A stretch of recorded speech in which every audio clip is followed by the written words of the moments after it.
أن الحمد لله نحمده ونستعينه ونستغفره ونعوذ بالله من شرور أنفسنا ومن سيئات أعمالنا. من يهده الله فلا مضل له ومن يضلله فلا هادي له. وأشهد أن لا إله إلا الله وحده لا شريك له وأشهد أن محمدا عبده ورسوله. يا أيها الذين آمنوا اتقوا الله حق تقاته ولا تموتن إلا وأنتم مسلمون. يا أيها الناس اتقوا ربكم الذي خلقكم من نفس واحدة وخلق منها زوجها وبث منهما رجالا كثيرا ونساء واتقوا الله الذي تساءلون به والأرحام إن الله كان عليكم رقيبا. يا أيها الذين آمنوا اتقوا الله وقولوا قولا سديدا يصلح لكم أعمالكم ويغفر لكم ذنوبكم ومن يطع الله ورسوله فقد فاز فوزا عظيما. أما بعد فإن خير الحديث كتاب الله وخير الهدي هدي محمد صلى الله عليه وسلم وشر الأمور محدثاتها وكل محدثة بدعة وكل بدعة ضلالة وكل ضلالة في النار. أعوذ بالله السميع العليم من الشيطان الرجيم من همزه ونفخه ونفثه. بسم الله الرحمن الرحيم. ووصينا الإنسان بوالديه حسنا رب اشرح لي صدري ويسر لي أمري واحلل عقدة من لساني يفقهوا قولي. سبحانك لا علم لنا إلا ما علمتنا إنك أنت العليم الحكيم وتب علينا إنك أنت التواب الرحيم. تمام قسم کی تعریف کی بریائی حمد و ثنا اس اللہ وحدہ لا شریک له لائق و زیبا ہے جس نے اس ساری کائنات کی تخلیق فرمائی، ہماری ضرورتوں کے واسطے ہر ایک چیز کو مہیا فرمایا، ہماری رشد و ہدایت کے لیے انبیاء اور رسولوں کا سلسلہ جاری فرمایا اور ہمیں مسلمان بنایا. درود اور سلام نازل ہو تمام انبیاء کرام علیہم الصلاۃ والتسلیم پر، خصوصاً امام کائنات امام الانبیاء افضل البشر خاتم النبیین شفیع المذنبین رحمۃ للعالمین محمد صلی اللہ علیہ وسلم پر. اللهم صل على محمد وعلى آل محمد كما صليت على إبراهيم وعلى آل إبراهيم إنك حميد مجيد. اللهم بارك على محمد وعلى آل محمد كما باركت على إبراهيم وعلى آل إبراهيم إنك حميد مجيد. معزز حاضرین جمعہ، عزیز بچوں، انسانی زندگی میں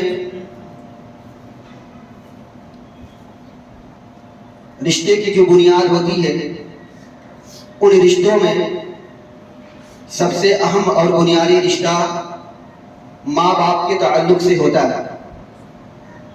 کون ایسا آدمی ہے جو اپنے ماں باپ کو نہ چاہتا ہو اور اس سے پیار نہ کرتا ہو؟ اور کون ایسے ماں باپ ہیں جو اپنی اولاد سے پیار نہ کرتا ہو؟ قرآن مجید میں اللہ سبحانہ و تعالیٰ نے ماں باپ کے حقوق کے تعلق سے بہت ساری تاکید فرمائی ہیں، اور نبی اکرم صلی اللہ علیہ وسلم نے ماں باپ کی نافرمانی کے تعلق سے بھی بہت ساری حدیث بیان کی.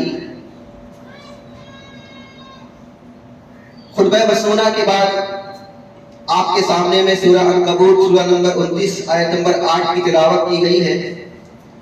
انشاءاللہ اسی آیت کریمہ کی روشنی میں ماں باپ کی کیا حقوق ہے، اور اسی طریقے سے جو آدمی ماں باپ کی نافرمانی کرتا ہے اس کے تعلق سے اللہ سبحانہ و تعالیٰ نے کیا ارشاد فرمایا اور نبی کریم صلی اللہ علیہ وسلم نے کیا بیان فرمایا ہے. انشاءاللہ انہی سب باتوں کا تذکرہ آپ کے سامنے میں کیا جائے گا. اللہ رب العزت سے دعا ہے کہ اللہ تعالیٰ ہمیں حق کہنے، حق سننے، حق سمجھنے اور حق باتوں پر عمل کرنے کے توفیق عنایت فرمائے. آمین. آیت کریمہ کا ترجمہ سن لیجیے کہ اللہ رب العزت نے سورہ عنکبوت سورہ نمبر 29 آیت نمبر 8 میں ارشاد فرمایا وَوَصَّيْنَا الْإِنسَانَ بِوَالِدَيْهِ حُسْنًا، کہ ہم نے انسان کو یہ وصیت کی ہے کہ وہ اپنے ماں باپ کے ساتھ میں اچھا سلوک کرے. اسی طریقے سے اللہ رب العزت نے سورہ احقاف کے اندر میں یہ ارشاد فرمایا کہ وَوَصَّيْنَا الْإِنسَانَ بِوَالِدَيْهِ إِحْسَانًا، کہ ہم نے ہر انسان کو یہ وصیت کی ہے کہ وہ اپنے ماں باپ کے ساتھ میں اچھا سلوک کرے. اگر کوئی آدمی اللہ رب العالمین کو راضی اور خوش کرنا چاہتا ہو تو اس کے لیے ضروری ہے کہ وہ اپنے ماں باپ کو راضی اور خوش کرے۔ جو آدمی اللہ کی رضا اور خوشنودی چاہتا ہو لیکن اپنے ماں باپ کو ناراض کر دیتا ہو، اپنے ماں باپ کو تکلیف دیتا ہو، تو وہ اللہ کو راضی اور خوش نہیں کر سکتا۔ نبی کریم صلی اللہ علیہ وسلم نے اللہ رب العالمین کی رضامندی اور خوشنودی ماں باپ کی رضامندی اور خوشنودی میں رکھی، اور اسی طریقے سے جو آدمی اپنے ماں باپ کو تکلیف دیتا ہے اور اس کو ناخوش کرتا ہے تو اللہ سبحانہ و تعالیٰ بھی ایسے آدمی سے ناخوش رہتا ہے۔ اس لیے ہم جو عمل کرتے ہیں وہ عمل کا کوئی فائدہ نہیں جب تک کہ ہم اپنے ماں باپ کو تکلیف دیں گے، اپنے ماں باپ کو کی نافرمانی کریں گے اور ان کو رلائیں گے۔ ایک روایت کے اندر میں آتا ہے کہ رسول اکرم صلی اللہ علیہ وسلم کے سامنے میں ایک آدمی آیا اور اس نے آ کر کے کہا کہ میں جہاد میں جانا چاہتا ہوں، لیکن میرے ماں باپ کو میں رلا کر کے آیا ہوں، تکلیف دے کر کے آیا ہوں، میرے جہاد میں جانے سے میرے ماں باپ کو بڑی تکلیف ہے۔ اللہ کے نبی صلی اللہ علیہ وسلم نے ارشاد فرمایا کہ جیسے تو نے اپنے ماں باپ کو رلایا ہے واپس جا اس کو ہنسا۔ جہاد حالانکہ سب سے افضل عمل ہے، بہت ہی بہترین عمل ہے، لیکن اللہ کے رسول صلی اللہ علیہ وسلم نے اس حدیث کے اندر میں فرمایا کہ ماں باپ کی نافرمانی کرنا یا ماں باپ کو تکلیف دینا یہ جہاد کچھ کام نہیں آنے والا۔ جہاد سے افضل عمل ہے ماں باپ کی حقوق کو پورا کرنا۔ تب جہاد سے افضل عمل اگر ماں باپ کی خدمت کرنا ہے اور ان کی حقوق کو ادا کرنا ہے تو جو آدمی نماز پہ نماز پڑھتا ہو، روزے پہ روزے رکھتا ہو، اچھے اعمال کرتا ہو اور اپنے ماں باپ کو تکلیف پہنچاتا ہو تو اس کے عمل کا جائزہ لیجیے، آیا اس کا عمل اللہ رب العالمین کی آپ کو قبول ہوا کہ نہیں ہوا۔ ماں باپ میں سے ان دونوں میں سے سب سے زیادہ حق کس کا ہے؟ اس کے تعلق سے رسول اکرم صلی اللہ علیہ وسلم نے ہماری اور آپ کی رہنمائی فرمائی کہ ایک آدمی نے رسول اکرم صلی اللہ علیہ وسلم سے پوچھا کہ میرے حسن سلوک کا سب سے زیادہ حقدار کون ہے؟ آپ صلی اللہ علیہ وسلم نے ارشاد فرمایا تیری ماں۔ اس آدمی نے پوچھا اس کے بعد؟ آپ صلی اللہ علیہ وسلم نے فرمایا تیری ماں۔ اس آدمی نے پھر پوچھا کہ اس کے بعد؟ آپ صلی اللہ علیہ وسلم نے فرمایا تیری ماں۔ اس آدمی نے پوچھا پھر اس کے بعد؟ آپ صلی اللہ علیہ وسلم نے فرمایا پھر اس کے بعد تیرے باپ۔ تیرے باپ یعنی سب سے زیادہ اگر حق رکھتی ہے تو وہ ماں رکھتی ہے، ہمارے حسن سلوک کا اور ہماری خدمت کا۔ 3 مرتبہ اللہ کے رسول صلی اللہ علیہ وسلم نے فرمایا، چوتھے نمبر پہ اللہ کے نبی صلی اللہ علیہ وسلم نے فرمایا تیرے باپ۔ کیوں؟ ماں باپ میں سے ماں کا درجہ کیوں بڑھا ہوا، یا ماں کا حق زیادہ کیوں دیا گیا، یا ماں کی خدمت کرنے کے لیے حکم کیوں دیا گیا؟ اس کی وجہ یہ ہے کہ اللہ سبحانہ و تعالیٰ نے سورہ لقمان کے اندر میں ارشاد فرمایا کہ حملتہ امہ وہنا علی وہن، یہ ماں ہے کہ جس کو جو ہم کو 9 مہینے تک اپنے پیٹ میں تکلیف پر تکلیف برداشت کر کے رکھتی ہے۔ جیسے جیسے ہمارا حجم بڑھتا جاتا ہے ویسے ویسے ماں کی تکلیف بھی بڑھتی چلی جاتی ہے، ماں کا پیٹ پھول جاتا ہے اور ماں کی تکلیف میں اس کی شدت میں اضافہ ہوتا چلا جاتا ہے۔ ڈاکٹرز اس کو مشورہ دیتے ہیں ایسے مت بیٹھو، ویسے مت بیٹھو، ایسے مت سونا، ویسے مت سونا، ادھر مت جانا، ادھر مت جانا، ایسے چلنا، اس طریقے سے چلنا، یہ نہ کھانا وہ کھانا۔ تو گویا کہ ماں کتنی احتیاط کے ساتھ میں کتنے بچا کر کے آپ کو 9 مہینے تک اپنے پیٹ میں پالتی رہتی، کتنے تکلیف برداشت کرتے ہیں۔ جس چیز کو کھانے کا من کرتا ہو اس کو کھاتی نہیں ہے، کیونکہ اگر وہ چیز کھا لے گی تو اس مہینے جو اپنے پیٹ میں اپنے بچے کو پال رہی ہے وہ بچے کو تکلیف نہیں پہنچ سکتی، اپنی خواہشات کا گلا گھونٹ دیتی ہے اپنے بچے کو آرام اور سکون پہنچانے کے لیے۔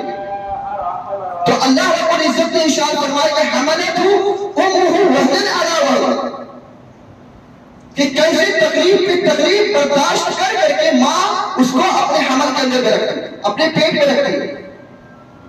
اور سورہ احقاف کے اندر میں اللہ رب العزت نے ارشاد فرمایا حملتہ امہ کرہا ووضعتہ کرہا، یہ ماں تکلیف پہ تکلیف، درد پہ درد برداشت کرتے ہوئے اپنے بچے کو 9 ماہ تک پالتی رہتی ہے، اور جب اس کا حمل کا وقت آتا ہے تو اس کو بہت زیادہ درد ہوتا ہے۔ اس کے درد کا تذکرہ اللہ رب العزت نے سورہ مریم کے اندر میں مریم علیہ السلام کے تعلق سے کیا کہ مریم علیہ السلام کو جب درد لاحق ہوا تو انہوں نے درد کے مارے میں بلبلایا، چلایا، یا لیتنی، کاش یہ تکلیف دیکھنے سے پہلے میں مر گئی ہوتی، وَكُنْتُ نَسِيًّا مَنْسِيًّا، اور میرا کوئی وجود نہ ہوتا۔ تو اب آپ اندازہ لگائیے کہ جب ماں کی حمل کا وقت، حمل کو گرانے کا وقت یا بچہ جننے کا وقت آتا ہے تو ماں کو کتنی تکلیف ہوتی ہے، کتنی زیادہ شدت کی تکلیف ہوتی ہے، لیکن اس شدت تکلیف کے باوجود بھی ماں اپنے بچوں کو جنم دیتی ہے، اور 2 سال تک ماں اپنے بچوں کو دودھ پلاتی ہے، کتنی تکلیف برداشت کر کے ماں اپنے بچوں کو دودھ پلاتی ہے۔ اسی طریقے سے آج کا دور کیا ہے؟ آج کا دور آپریشن کا دور ہے۔ ماں جب اپنے بچے کو جنم دیتی ہے تو جنم دینے کے لیے اپنے پیٹ کو کٹوا دیتی ہے، اس کے پیٹ میں زخم ہو جاتا ہے، بڑا زخم، اور وہ کئی مہینوں تک مسلسل اپنے زخم کو برداشت کرتی رہتی ہے، خون نکل جاتا ہے ماں کا، ماں کو ہیوی انجیکشن لگتے ہیں، ہیوی ڈوز، ہیوی دوائیاں دی جاتی ہیں، لیکن اپنے بچے کو جنم دینے کے لیے ماں ان ساری تکالیف کو برداشت کرتی ہے۔ کوئی آدمی اگر اپنی ماں کو خدمت کرنا چاہے زندگی بھر تو وہ اس کی خدمت کا حق ادا نہیں کر سکتا، چاہے جائے کہ ہم اپنی ماں کو رلائیں، چاہے جائے کہ ہم اپنی ماں کو تکلیف دیں۔ اللہ رب العالمین نے ارشاد فرمایا حملتہ امہ کرہا ووضعتہ کرہا، کہ اس کی ماں نے تکلیف جھیل کر کے پیٹ میں رکھا اور تکلیف برداشت کر کے اس کو جنا۔ تو آپ اندازہ لگا لیجیے کہ ماں کا کتنا بڑا درجہ ہے۔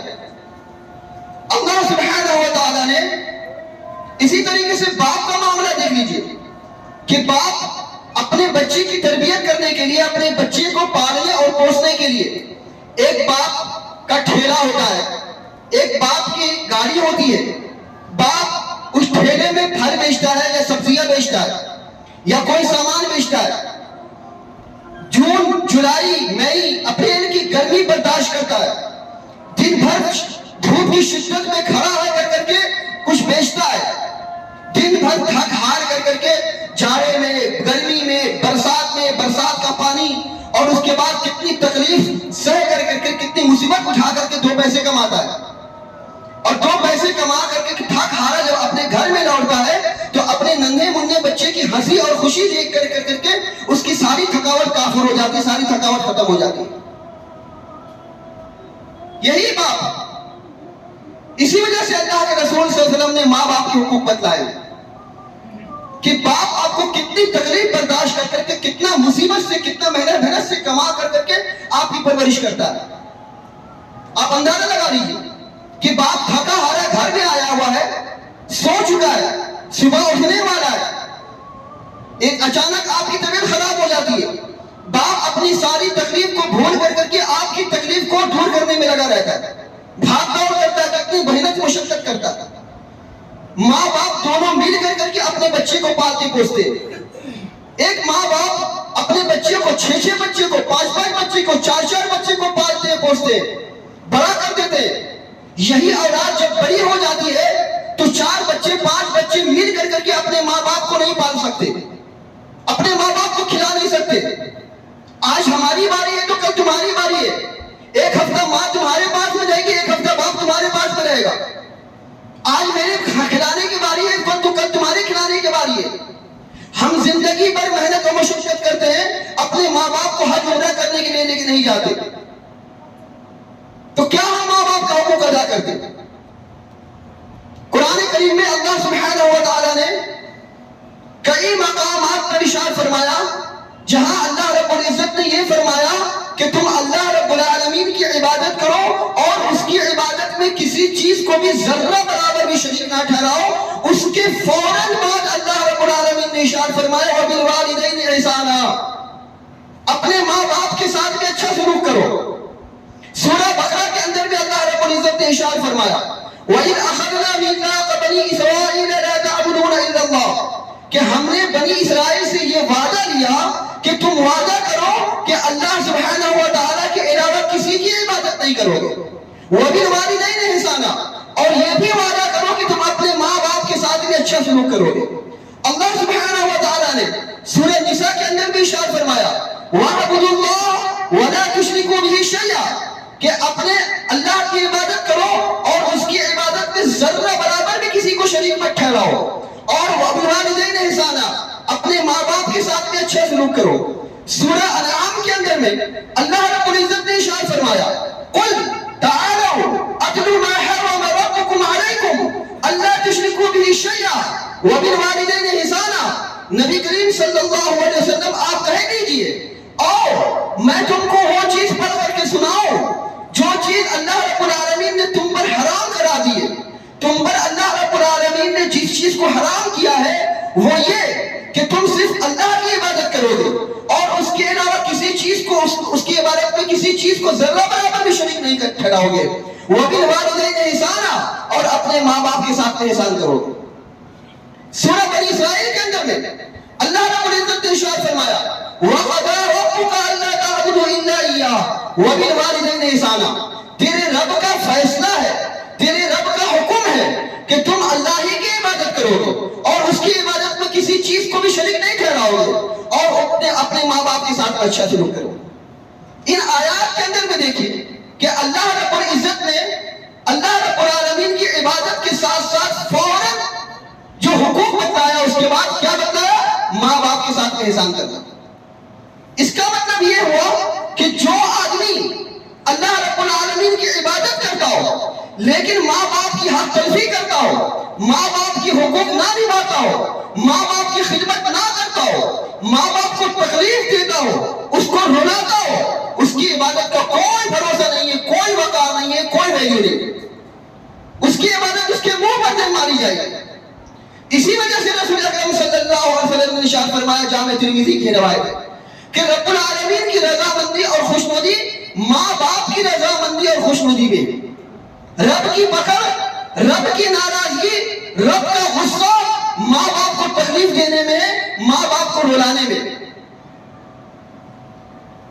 ایک آدمی نے رسول اکرم صلی اللہ علیہ وسلم سے سوال کیا اے اللہ کے رسول صلی اللہ علیہ وسلم یہ بتائیے کہ سب سے بڑا گناہ کیا ہے؟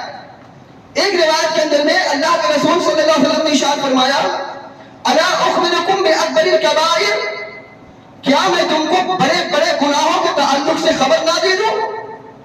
قالوا بلا یا رسول اللہ، صحابہ کرام رضی اللہ تعالیٰ عنہم اجمعین نے فرمایا ہاں اے اللہ کا رسول، کیوں نہیں؟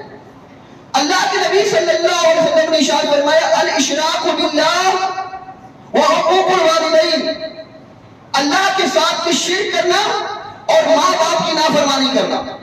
جس طریقے سے اللہ کے ساتھ میں شرک کرنا یہ سب سے بڑا گناہ ہے، سب سے بڑا گناہ ہے۔ اگر شرک کرنا یہ 1 نمبر کا گناہ ہے تو ماں باپ کی نافرمانی کرنا 2 نمبر کا گناہ۔ اسی وجہ سے اللہ کے رسول صلی اللہ علیہ وسلم نے ارشاد فرمایا الاشراک باللہ، اللہ رب العالمین کے ساتھ میں شرک کرنا، اس کے فوراً بعد اللہ کے رسول صلی اللہ علیہ وسلم نے ارشاد فرمایا وحقوق الوالدین، اس کے بعد دوسرے نمبر کا بڑا گناہ ہے ماں باپ کی نافرمانی کرنا۔ ایک روایت کے اندر میں اللہ کے رسول صلی اللہ علیہ وسلم سے پوچھا کہ عبداللہ بن مسعود رضی اللہ تعالیٰ عنہ راوی ہے، وہ فرماتے ہیں کہ میں نے رسول اکرم صلی اللہ علیہ وسلم سے پوچھا ای العمل احب الی اللہ، اللہ کے نزدیک سب سے اچھا عمل کون سا ہے؟ اللہ کے نزدیک سب سے اچھا عمل کون سا ہے؟ اللہ کے رسول صلی اللہ علیہ وسلم نے ارشاد فرمایا الصلاۃ علی وقتها، نماز کو وقت پر ادا کرنا یہ اللہ رب العالمین کے نزدیک سب سے بہترین عمل ہے۔ عبداللہ ابن مسعود رضی اللہ تعالیٰ عنہ پوچھا ثم ای، اس کے بعد کون سا اچھا عمل ہے؟ اللہ کے رسول صلی اللہ علیہ وسلم نے ارشاد فرمایا بر الوالدین، والدین کے ساتھ میں اچھا سلوک کرنا۔ گویا کہ سب سے اچھا عمل وقت پر نماز پڑھنا، اور دوسرا سب سے اچھا عمل کون سا ہے؟ ماں باپ کی خدمت کرنا، ماں باپ کے ساتھ میں اچھا سلوک کرنا۔ ایک آدمی وقت پر نماز پڑھتا ہے، اچھا عمل کرتا ہے اس حدیث کی پیش نظر، لیکن حدیث کے جو دوسرے الفاظ ہیں وہ ماں باپ کی خدمت نہیں کرتا، ماں باپ کی نافرمانی کرتا ہے، تو کیا فائدہ ایسے آدمی کا وقت پر نماز پڑھنا؟ کیا فائدہ دے گا اس آدمی کو؟ کوئی فائدہ نہیں، ہونے والا نہیں۔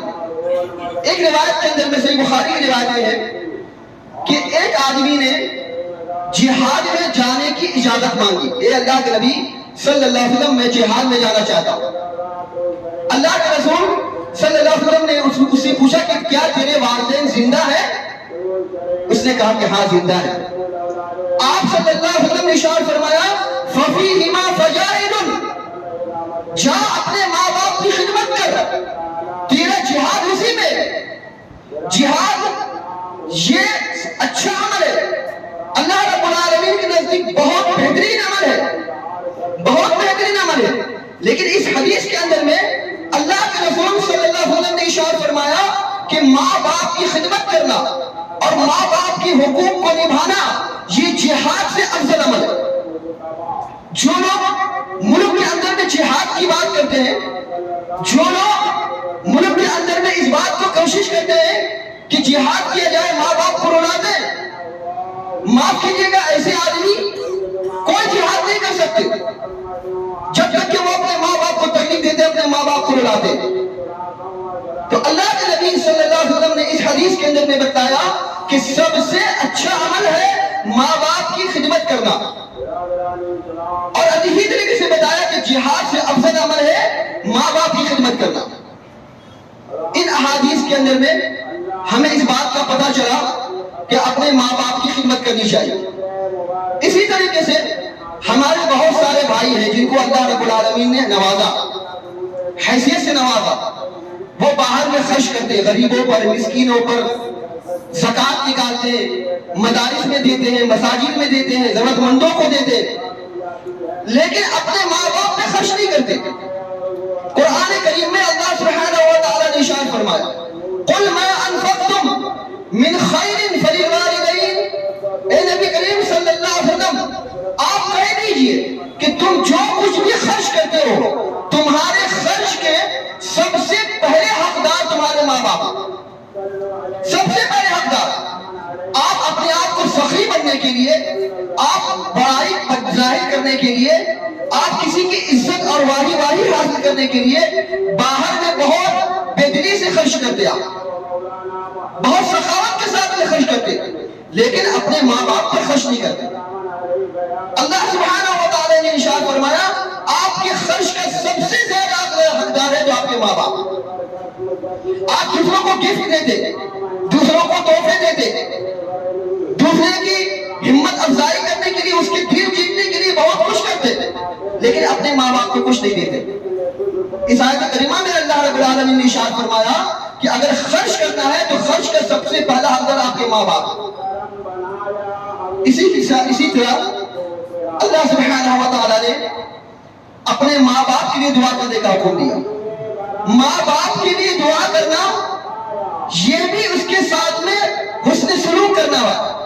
جو آدمی اپنے ماں باپ کے لیے دعا نہیں کرتا ہے تو گویا کہ وہ اپنے ماں باپ کی خدمت نہیں کرتا ہے یا اپنے ماں باپ کے ساتھ میں اچھا سلوک نہیں کرتا۔ اللہ رب العزت نے فرمایا کہ ابراہیم علیہ السلام وہ تسلیم دعا کرتے تھے ربنا اغفر لی ولوالدی، اے میرے پروردگار ہمیں بخش دے اور ہمارے ماں باپ کو بخش دے۔ اللہ سبحانہ و تعالیٰ نے سورہ بنی اسرائیل کے اندر میں ماں باپ کے تعلق سے ہمیں دعا سکھلایا رب ارحمہما کما ربیانی صغیرا، اے میرے پروردگار میرے ماں باپ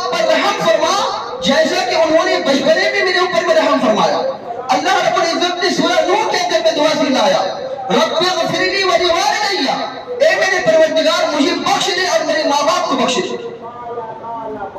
تو ماں باپ کے ساتھ میں حسن سلوک کرنے کا ایک طریقہ یہ بھی ہے یا ایک راستہ یہ بھی ہے کہ اپنے ماں باپ کے لیے دعا کرے۔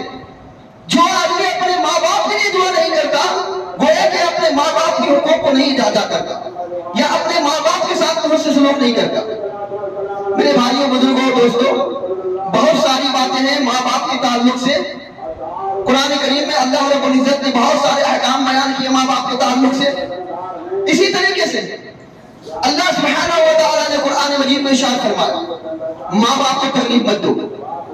سورہ بنی اسرائیل کے اندر میں اللہ نے ارشاد فرمایا اما یبلغن عندک الکبر احدهما او کلاهما فلا تقل لهما اف ولا تنهرهما وقل لهما قولا کریما۔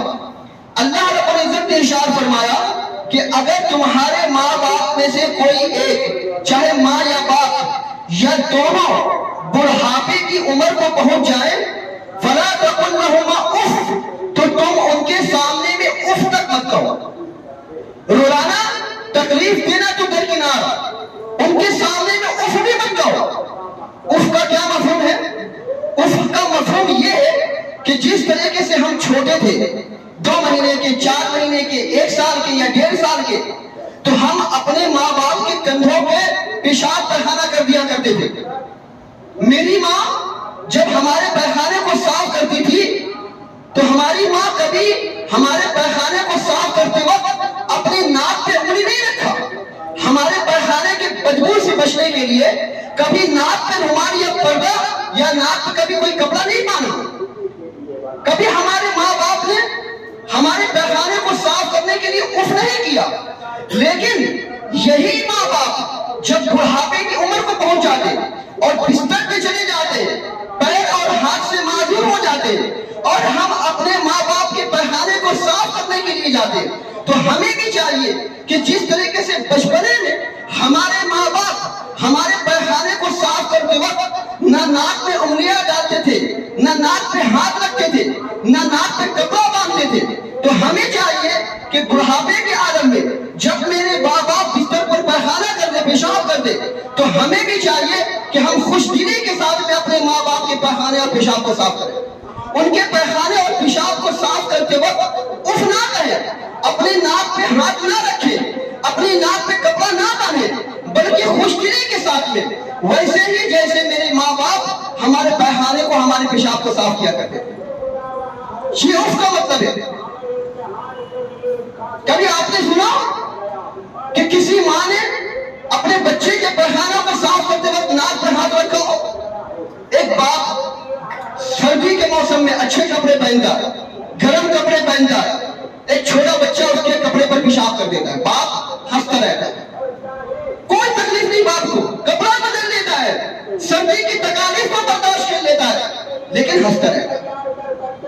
ہمارا معاملہ کیا ہے کہ جب ہم اپنے ماں باپ کے بستر پہ ان کے پیخانے کو صاف کرنے کے لیے جاتے ہیں تو بدبو سے بچنے کے لیے ناک پہ ہاتھ رکھ لیتے ہیں۔ اللہ سبحانہ و تعالیٰ نے ارشاد فرمایا فَلَا تَقُل لَهُمَا اُفٍّ، اپنے ماں باپ کے سامنے میں اف مت نہ کہو، وَلَا تَنْهَرْهُمَا، ان کے کسی بات پر چھڑکو بھی مت، وَقُلْ لَهُمَا قَوْلًا كَرِيمًا، اور ان کے سامنے نہایت سر جھکا کر کے ادب سے بات کرو، احترام سے بات کرو۔ اللہ رب العالمین نے حقوق بتایا اور طریقہ بتایا کہ اپنے ماں باپ کے ساتھ میں کیسے اسے سلوک کرنا۔ اسی طریقے سے صحیح بخاری میں امام بخاری رحمۃ اللہ علیہ نے باب پالا، باب ہے باب اجابت دعا من بر والدیہ، کہ جو آدمی اپنے ماں باپ کے ساتھ میں اچھا سلوک کرتا ہے اس کی دعا قبول ہوتی ہے، اس کی دعا قبول ہوتی ہے۔ اس کا مطلب کیا ہے؟ اس کا مطلب یہ ہے کہ جو آدمی اپنے ماں باپ کے ساتھ میں اچھا سلوک نہیں کرتا اس کی دعا قبول نہیں ہوتی، اس کی دعا اس کے منہ پر نہیں رہ جاتی ہے۔ اور اسی طریقے سے اللہ کے رسول صلی اللہ علیہ وسلم نے حدیث بیان کی کہ 3 آدمی کی دعا ضرور قبول ہوتی اور ان کی دعاؤں کی قبولیت میں کوئی شک نہیں۔ ان میں سے کون ہے؟ ان میں سے ایک ہے ماں باپ کی دعا۔ اگر ماں باپ اپنی اولاد کے تعلق سے اپنے اولاد کے حق میں اللہ رب العالمین سے دعا کرے تو اللہ رب العالمین ان کی دعا قبول فرما لیتا. لیکن اگر وہی ماں باپ، کوئی بیٹا، کوئی اولاد اپنی ماں باپ کو تکلیف دیتی ہو، نقصان پہنچاتی ہو، ان کو رلاتی ہو، اور وہ اپنے اللہ رب العالمین سے دعا کرے تو اللہ رب العالمین کی کوئی دعا قبول نہیں کرتا. امام بخاری رحمۃ اللہ علیہ نے اس بات کے تحت میں ایک روایت نقل کیا ہے، ایک واقعہ نکل کیا بنی اسرائیل کا. بہت مشہور واقعہ ہے کہ بنی اسرائیل میں 3 آدمی تھے.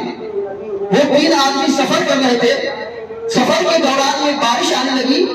بارش کے چھینٹوں سے بچنے کے لیے ایک غار میں جا کر کے پناہ لیے. اچانک اس غار کے اوپر سے ایک بہت بڑا چٹان لڑکا اور لڑک کر کے غار کے منہ کو بند کر دیا. اب نتیجہ یہ تھا کہ نہ تو باہر کی کوئی چیز دکھائی دیتی تھی اور نہ باہر سے کوئی اندر کو دکھائی دیتا تھا. نہ باہر کی آواز اندر سنائی دیتی تھی اور نہ اندر کی آواز باہر سنائی دیتی تھی. اندر میں بالکل اندھیرا، بالکل اندھیرا. اب چارہ یہ تھا یا تو بالکل اسی اندھیرے میں اور اسی گوفے میں، اسی غار میں سڑ جائے، گل جائے، مر جائے، ان کی ہڈیوں تک کا پتہ نہ چلے، کیونکہ ان کی دعا، ان کی سن کو سننے والا کوئی نہیں تھا، ان کو دیکھنے والا کوئی نہیں تھا. تو تینوں نے آپس میں ڈیسائیڈ کیا، طے کیا کہ اب یہاں سے نکلنے کا ایک ہی چارہ، وہ راستہ یہ ہے کہ ہم اللہ رب العالمین سے دعا کریں.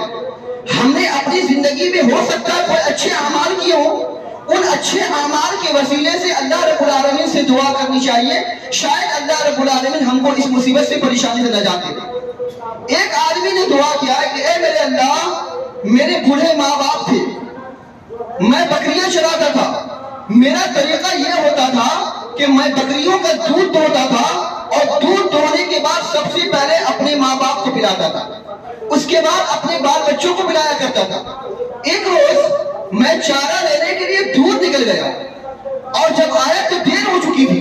میں نے بکریوں کا دودھ دوہا اور دودھ کا کٹورا لے کر کے جب اپنے ماں باپ کے پاس میں پہنچا تو میرے ماں باپ سو چکے تھے. میں نے ان کو جگانا مناسب نہیں سمجھا کہ میں ان کو جگاؤں، ان کو تکلیف دوں.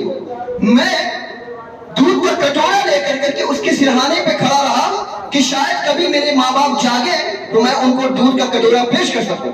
میرے بچے میرے پیر پہ چمٹ کر کے روتے رہے، بھوک سے بلبلاتے رہے، لیکن میں نے اپنے بچوں کی نہیں سنی. میں نے اپنے ماں باپ کو ترجیح دیا. ساری رات میں دودھ کا کٹورا لے کر کے اپنے ماں باپ کی سرہانے میں کھڑا رہا. اے اللہ، اگر یہ عمل میں نے تیری رضا کے لیے کیا ہے تو اے اللہ مجھے ہمیں اس پریشانی اور مصیبت سے نجات دے. اس آدمی کا عمل کیا تھا؟ ایک دن کا عمل نہیں. وہ آدمی ہمیشہ یہی کیا کرتا تھا کہ پہلے دودھ دھوتا تھا اور پہلے اپنے ماں باپ کو پلاتا تھا، اس کے بعد اپنے بال بچوں کو پلاتا تھا. یہ اپنے ماں باپ کے ساتھ اچھا سلوک کرتا تھا، حسن سلوک کرتا تھا. جب یہ عمل اس نے اللہ رب العالمین کے بارگاہ میں پیش کیا تو رسول اکرم صلی اللہ علیہ وسلم ارشاد فرماتے ہیں کہ اس غار کا چٹان جو گر چکا تھا تھوڑا سا ہٹا. اللہ رب العالمین نے اس بندے کی فریاد فوراً قبول کر لی. چٹان ہٹا وہاں سے اور آسمان نظر آنے لگا. تو اس واقعے سے اندازہ لگا لیجئے کہ پریشانی اور دکھ میں، مصیبت میں، بیماری میں، تکلیف میں اگر کوئی بندہ اللہ رب العالمین سے دعا کرے اور وہ بندہ اپنے ماں باپ کے ساتھ میں حسن سلوک کرتا ہو، ماں باپ کی خدمت کرتا ہو، تو اللہ رب العالمین فوراً اس کی دعا قبول کرتا ہے اور اس کو پریشانی اور مصیبت سے نکالتا ہے. لیکن کوئی بندہ اپنے ماں باپ کو رلاتا ہو، تکلیف دیتا ہو اور وہ خود تکلیف میں آ جائے اور تکلیف میں آ کر کے اللہ رب العالمین سے دعا کرے تو اس حدیث کے اس واقعے کے پیش نظر آپ اندازہ لگائیے کیا اس کی دعا قبول ہوگی؟ اس کو مصیبت اور پریشانی سے نجات ملے گی؟ اسی طریقے سے اللہ کے رسول صلی اللہ علیہ وسلم نے بنی اسرائیل کی ایک اور آدمی کا واقعہ ذکر کیا کہ جریج ایک بہت ہی نیک آدمی تھا. وہ الگ تھلگ ہو کر کے ایک کٹیا میں اللہ رب العالمین کی عبادت کرتا تھا. روایت کے اندر میں آتا، صحیح بخاری صحیح مسلم کی حدیث ہے کہ وہ آدمی ایک مرتبہ اللہ رب العالمین کی عبادت کر رہا تھا، نفل نماز میں کھڑا تھا. اتنے میں اس کی ماں نے اس کو آواز دی، اے جریج. وہ آدمی سوچنے لگا اپنے من میں کہ میں نماز میں نے نیت باندھ لی ہے، میں نماز میں کھڑا ہوں، میری ماں بلا رہی ہے، میں کیا کروں؟ نیت توڑ دوں، نماز توڑ دوں، یا اپنی ماں کی بات مانوں؟ اس کی ماں نے اسی دوران میں پھر آواز دیا ہے جنیش، پھر کہتا ہے کہ میرے من میں شک و شبہ ہوا کہ کیا کروں، نماز توڑ دوں یا اپنی ماں کی بات مانوں؟ 3 مرتبہ ماں نے آواز دی، لیکن اس آدمی نے یہ ڈیسائیڈ کیا کہ نہیں، مجھے نماز میں رہنا، نماز نہیں توڑنا۔ ماں کی آواز کو ٹھکرا دیا، ماں کی بات کو ٹھکرا دی، نماز میں مشغول رہا۔ روایت کے اندر میں آتا ہے اس ماں نے اس کو بددعا دی کہ تیری موت اس وقت تک نہ ہو جب تک تو اپنی زندگی میں کسی فاحشہ، کسی زانیہ عورت کا منہ نہ دیکھے۔ اور اللہ کا کرنا، اللہ رب العالمین نے اس ماں کی بددعا کو قبول فرما لیا، اور نتیجہ یہ ہوا کہ کسی عورت نے اس پر زنا کا تہمت لگا دیا۔ جو آدمی اللہ رب العالمین کی عبادت کرتا ہو اس آدمی پر زنا کا تہمت لگا دیا گیا۔ جب اس آدمی نے صفائی پیش کی تو صفائی کے طور پہ کئی عورتوں کو بلایا گیا جو فاحشہ تھی اور زانیہ تھی، تاکہ پہچان کیا جا سکے کہ اس عورت نے مجھ پر تہمت لگایا۔ جب وہ عورتوں کو زانیہ اور فاحشہ بدکار عورتوں کو پہچان رہا تھا تو اپنے دل میں سوچ رہا تھا کہ میری ماں نے مجھے بددعا کیا تھا کہ تیری وفات اس وقت تک نہ ہو جب تک کہ تو زائنہ، زانیہ اور فاحشہ عورت کا منہ نہ دیکھ۔ یہ میری ماں کا بددعا کا اثر ہے کہ میں ایک زانیہ اور فاحشہ عورتوں کا منہ دیکھ رہا ہوں۔ جو بندہ دنیا کی برائیوں سے کٹ کر کے صرف اللہ کی عبادت کرتا تھا، ماں کی بددعا کا نتیجہ تھا کہ آج زانیہ اور فاحشہ بدکار عورتوں کا منہ دیکھ رہا ہے۔ اللہ رب العالمین نے فوراً اس کی دعا کو قبول فرما دیا۔ اسی وجہ سے کہا جاتا ہے کہ آپ اپنے ماں باپ کو مت رلائیے، دکھ مت دیجیے، تکلیف مت دیجیے۔ اگر آپ نے تکلیف دیا اور ماں نے ہاتھ اٹھا کر کے اللہ رب العالمین سے آپ کے لیے بددعا کر دیا تو آپ کے حق میں اس کی بددعا قبول ہوگی۔ ایک اور آخری بات سن لیجیے، امام مسلم میں، صحیح مسلم میں اللہ کے رسول صلی اللہ علیہ وسلم کی ایک حدیث ہے، اویس کرنی رحمۃ اللہ علیہ کا آپ نے نام سنا ہوگا۔ یہ وہ شخص تھے جنہوں نے اللہ کے رسول صلی اللہ علیہ وسلم کا زمانہ پایا اور اللہ کے رسول صلی اللہ علیہ وسلم کے زمانے میں ایمان بھی لایا اور ایمان پر ان کی وفات بھی ہوئی، لیکن صحابی کی شرف سے یہ اپنے آپ کو محروم کر رکھا ہوا تھا۔ کیوں؟ اس وجہ سے کہ انہوں نے ایمان لانے کے باوجود بھی اللہ کے رسول صلی اللہ علیہ وسلم سے ملاقات نہیں۔ کئی صحابی ایسے تھے کہ جنہوں نے دوسرے ممالک سے چل کر کے آئے رسول اکرم صلی اللہ علیہ وسلم سے ملاقات کرنے کے لیے۔ یہ یمن کے رہنے والے تھے، ایمان لے آئے تھے، مسلمان ہو گئے تھے، لیکن اللہ کے رسول صلی اللہ علیہ وسلم سے ملاقات نہیں کی۔ اس کے باوجود بھی اللہ کے رسول صلی اللہ علیہ وسلم نے اس شخص کے تعلق سے کہا کہ یہ شخص یمن کا رہنے والا ہے، اس شخص کو بیماری تھی، اس نے اللہ رب العالمین سے دعا اور فریاد کی تو اللہ رب العالمین نے اس کی دعا قبول فرمائی اور 1 درہم کو چھوڑ کر کے اللہ رب العالمین نے اس کی ساری بیماری اچھی کر دی۔ اس کو برس کی بیماری تھی، اللہ رب العالمین نے اس کو اچھا کر دیا۔ اگر تم سے یہ آدمی ملاقات ہو جائے تو تم ان سے اپنے رب العالمین سے بخشش اور مغفرت کی دعا کرو۔ یہ آدمی جس نے اللہ کے رسول صلی اللہ علیہ وسلم سے ملاقات نہیں کی صرف اپنی ماں باپ کی خدمت کرنے کے لیے کہ اگر میں اپنے اللہ کے رسول صلی اللہ علیہ وسلم سے ملاقات کروں گا تو میں اپنے ماں باپ کو چھوڑ دوں گا۔ اللہ کے رسول صلی اللہ علیہ وسلم کو اللہ رب العالمین کو یہ ادا اتنی زیادہ پسند آئی کہ رسول اکرم صلی اللہ علیہ وسلم نے فرمایا کہ یہ شخص اگر تم سے ملاقات کرے تو تم ان سے کہنا کہ اللہ رب العالمین سے میرے لیے بخشش کی دعا کیجیے، مغفرت کی دعا کیجیے۔ یہ مقام ہے ماں باپ کی خدمت کرنے کا کہ ایک صحابی عمر بن خطاب رضی اللہ تعالیٰ عنہ ان سے درخواست کر رہے ہیں کہ بھائی اللہ رب العالمین سے میرے لیے بخشش کی دعا کر۔ ایک صحابی ایک تابعی سے فریاد کر رہا ہے، اس سے کہہ رہا ہے کہ آپ میرے لیے اللہ رب العالمین دعا کریں۔ کیوں؟ کیونکہ ماں باپ کی خدمت کا نتیجہ ہے۔ اور بہت سارے واقعات ہیں، بہت ساری باتیں ہیں۔ ہمیں چاہیے کہ اللہ کے واسطے ہم اپنے ماں باپ کو دکھ نہ دیں، ہم اپنے ماں باپ کو تکلیف نہ پہنچائیں۔ اگر ہم نے اپنی زندگی میں ماں باپ کو تکلیف پہنچایا، ان کو دکھ دیا تو معاف کیجیے گا، اللہ سبحانہ و تعالیٰ ہماری کوئی دعا قبول نہیں کرے گا، اللہ رب العالمین ہماری کوئی عبادت قبول نہیں کرے گا۔ اور ایک روایت کے اندر میں اللہ کے رسول صلی اللہ علیہ وسلم ارشاد فرماتے ہیں کہ ماں باپ کی نافرمانی کرنے والا جہنم کے اندر میں جائے. اللہ تعالیٰ سے دعا ہے اللہ سبحانہ و تعالیٰ ہم سبوں کو ماں باپ کی خدمت کرنے کی توفیق عطا فرمائے. الہ العالمین ہم تمام مسلمانوں کو ماں باپ کے ساتھ میں اچھا سلوک کرنے کی توفیق عطا فرمائے. الہ العالمین ہم تمام مسلمانوں کو ماں باپ کے تعلق سے جو احکام اور فرامین آئے ہیں ان احکام اور فرامین پر مکمل طور سے عمل کرنے کی توفیق عطا فرمائے. الہ العالمین ہمیں جو بیمار ہیں انہیں شفا کاملہ عاجلہ عطا فرما، جو پریشان ہیں ان کی پریشانیوں کو دور فرما، جو قرض دار ہیں انہیں قرضہ ادا کرنے کے اسباب مہیا فرما. الہ العالمین دنیا کے اندر میں جہاں جہاں کہیں مسلمان پریشان ہیں الہ العالمین تو ان سب کی مدد فرما، خاص طور سے فلسطین کے مسلمانوں کی حفاظت فرما، ان کی مدد فرما. الہ العالمین جو بچے شہید ہو چکے ہیں، جو نوجوان شہید ہو چکے ہیں الہ العالمین تو ان کی مغفرت فرما اور ان کو جنتوں میں اعلیٰ مقام عطا فرما. الہ العالمین ہمارے ائمہ، ہمارے علماء، ہمارے دعات، ہمارے حفاظ کی حفاظت فرما، ہمارے مساجد اور ہمارے مدارس کی حفاظت فرما. الہ العالمین ہمارے مسلمان بچے اور بچیوں کی حفاظت فرما. جو کوئی اپنے رشتے، اپنے بچے اور بچیوں کے رشتوں کے تعلق سے پریشان ہیں الہ العالمین تو ان کے بچے اور بچیوں کے رشتوں کے تعلق سے اسباب مہیا فرما. الہ العالمین جب تک ہم جیے کتاب اللہ اور سنت رسول اللہ صلی اللہ علیہ وسلم پر عمل کرتے ہوئے جیے، اور جب ہمارا خاتمہ ہو انہی دونوں پر عمل کرتے ہوئے ہمارا خاتمہ ہو. اقول قولی ھذا واستغفر اللہ لی ولکم ولسائر المسلمین واخر دعوانا الحمد للہ رب العالمین.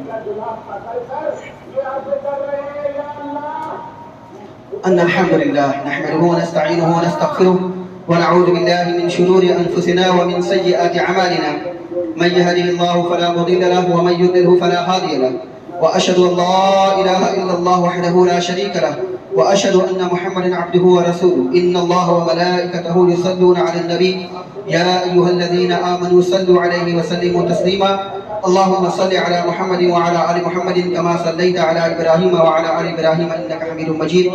اللهم بارك على محمد وعلى ال محمد كما باركت على ابراهيم وعلى ال ابراهيم انك حميد مجيد. عباد الله رحمكم الله، ان الله يأمر بالعدل والاحسان وايتاء ذي القربى وينهى عن الفحشاء والمنكر والبغي يعظكم لعلكم تذكرون. بارك الله لنا ولكم في القرآن العظيم ونفعنا وإياكم بالآيات والذكر الحكيم. إنه تعالى جواد كريم ملك بر رؤوف رحيم. صفحة مسلم.